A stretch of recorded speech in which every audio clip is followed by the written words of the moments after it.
Gold analysis के साथ है।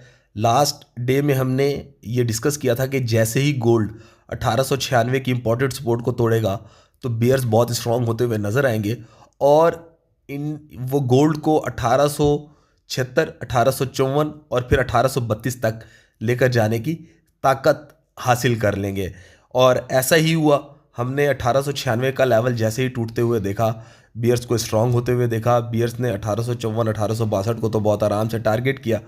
अब जो इम्पोर्टेंट लेवल्स हैं कमिंग डेज में, उनमें लग ऐसे रहा है कि बियर्स स्टार्ट लेते हुए नज़र आ सकेंगे और बियर्स 1832 के इम्पोर्टेंट लेवल को टारगेट करेंगे। 1832, 1830 पे बहुत बहुत इंपॉर्टेंट लेवल है। हम एक्सपेक्ट कर रहे हैं कि यहाँ से short covering base pull back आ सकता है, लेकिन अगर ये पुल बैक नहीं आता तो फिर 1810 और 1798 वाला लेवल ओपन होगा। यहाँ पे हम फिर पुल बैक एक्सपेक्ट कर रहे हैं। अप साइड पे 1874, 1896, 1911 इंपॉर्टेंट